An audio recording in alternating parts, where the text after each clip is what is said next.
Hi, my name's Lex Pruitt. I am a tutor, a math tutor, and I'm also a math teacher. Well, what about you? Why are you here and why are you watching this video? I mean, duh, you're obviously looking for a tutor, but who are you? Are you a student? Are you a parent, a guardian? I don't know. I'll be glad to find out. There's a lot of good tutors out there. There's a lot of good ones with Wyzant. I like to think I'm a good tutor. I'm very new to Wyzant. If you look, you can see I don't have any lessons taught so far, or maybe just one or two, but I'm starting off.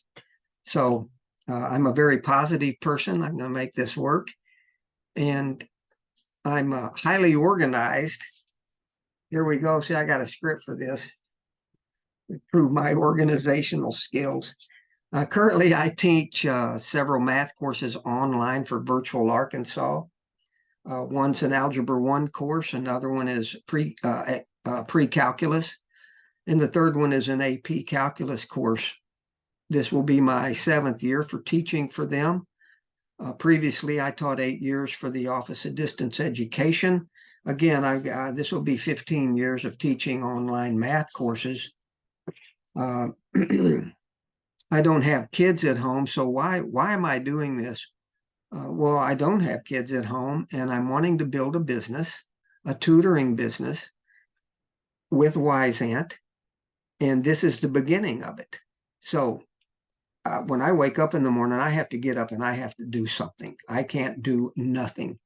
So when I retire, I want to be able to get up and do some tutoring, and it'll keep me busy, keep me active, and it'll be a source of extra income. So that's why I'm doing this. What do I offer you? One, I'm a patient person when it comes to math. And so I'm going to be very patient as I work with you through your math questions and your struggles, if you have them, explaining the content, and very patiently working through any problems that you've got. I want you to have a clear understanding of the material. One of the other things I'm offering is a discount for them. Well, it's not really a discount. I'm not going to lower my hourly price. What I am doing, though, from now until May 31st of 2024 is offering 2 40-minute Zoom sessions in place of a 1-hour tutoring session. So if you sign up for a 1-hour tutoring session, you're going to get 2 40-minute Zoom sessions. Well, that's 80 minutes for the price of 60. So the way that would work is we would do a 40-minute Zoom session, hang up, take a break for 5 or 10 minutes, grab a Coke, go to the potty, whatever, and then hook back up and do the next 40 minutes. Or do 40 minutes today and 40 minutes tomorrow. Or do 40 minutes today, 40 minutes again in a week. But that would just be a charge of 1 hour of tutoring time. So again, I'm wanting to build this business, and I'm going to keep that offer open for this entire school year. I don't want to interrupt. I don't want to get people signed up and then change on them midstream. So we'll keep that open until May 31st of 2024. The third thing that I'm offering you is some certain math and life experiences. One of my experiences was several years ago. I was tutoring for Prodigy. They hired me on to tutor for them, and I tutored for them for a while, and I learned some things here. One of the things that I learned was patience, more than I already had. I also learned, or relearned would be a better way to say it, not to assume things. So, and the third thing that I learned was that I'm better teaching higher level math courses, math grades 7 through 12. I'm better at that than teaching elementary math grades 2 through 6. So I'll be tutoring math 7 to 12 courses, and I learned that with my experience with Prodigy. One of the things I know about myself is I'm a visual learner. So let's say you're an Algebra 1 student and you are studying intersection of lines and you're trying to figure out where these two lines intersect with each other. Well, I like to draw pictures. I like to draw pictures of graphs. I'll give you an example. Let's go share my screen real quick. I'm going to go over to, well, we're not going to do that either, are we? I don't have that on the screen. So we'll just stop that. I was going to show you something, but I can't. Not at the moment. I'll figure that out. So I'm learning the new technology here at Wyzant. It's a little different than what I use. Every new program's different. So we'll adjust and move on. Let's say you're a pre-calculus student and you are facing this problem. You've been given a sine value, this is a trigonometric function sine of -1/2, and you've been asked to find what angle or what angles are associated with that value of sine, -1/2. Well, I like to draw a picture of the unit circle and work our way through that circle to find out where sine has a value of -1/2, at what angle values, because there's actually two of them. So if you're working in quadrant 1 or quadrant 2, angles from 0 to 180 degrees, you're in the wrong place. And I can show you that on the unit circle. I can also show you that on the graph of the sine function. I was working on a calculus problem last week, and it had to do with related rates. So we've got this boat that's being pulled into the dock. There's this guy on the dock, and he's standing up here. He's got a rope tied from him down here to the boat, and he's pulling the rope. Well, the boat's moving this way. The rope is moving that way. Okay, so we're given the rate of speed at which the rope is moving, but we're asked to find the rate of speed of the boat. So let's just go draw that. I'm going to draw a picture of that to illustrate how I approach math problems. So I'm going to share my screen again. We're going to go to the whiteboard. I'm going to grab my little magic pen here, and off we go.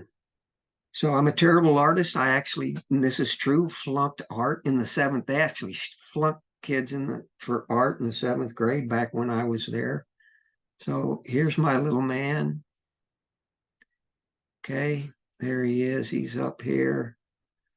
And he's got a rope.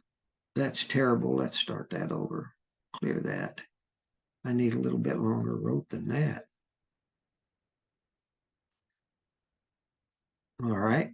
So there we go. Now we're down here, and there's the bow of the boat. All right. So this is our boat. Doesn't look much like a boat. We'll give it a little flag thing up here. Maybe it'll look more like a boat. Here's the water. And here comes the boat. And part of the information that we're given is that it's from the man's hand down to the dock is 12 feet. So he must be up on some kind of little platform here. And we're given the length of the rope here is 20 feet. We'll call this R. It equals 20 feet. We're also told that he's pulling the rope at a rate of 3 feet per second. So how fast is the boat moving? Okay. Well, take a look at the figure we just drew. That's a right triangle.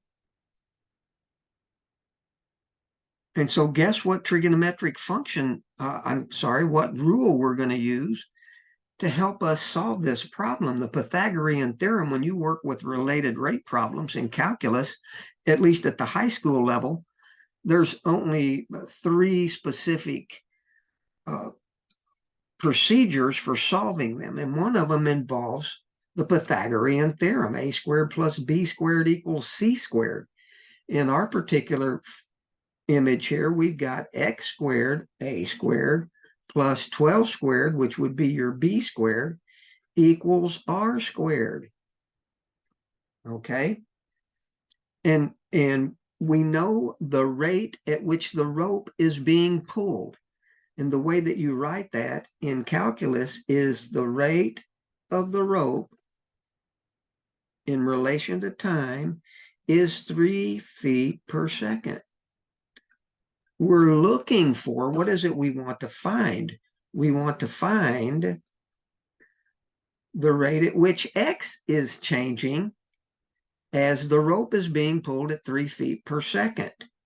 Okay, so we want to find the rate of change of X with respect to time. That's what we're looking for. And we're also given the length of the rope is 20 feet. So I like to draw these pictures. I like to write down what we're dealing with, what property we need to use. We need to use the Pythagorean theorem. What information are we given? Well, other than the rate at which the rope is moving, we're also given the length of the rope at the point in time that we want to find the rate of X. I mean, the rope is 20 feet at the point in time we want to find the rate that X is changing. And it's changed to 20 feet. So in a second, it's going to be 17 feet. Okay. But at the point in time that we're looking, the rope is 20 feet long. So this is the kind of way I like to look at these problems. We get it set up visually, and then we can go to work on it. That's pretty much it. Hopefully we can work together. We'll see. I appreciate you taking time to watch this video. If you have any questions, contact me through Wyzant. And other than that, adios and nos vemos. That's Spanish for goodbye and see you later. I'm going to look down now so I can end this Zoom session and record this video.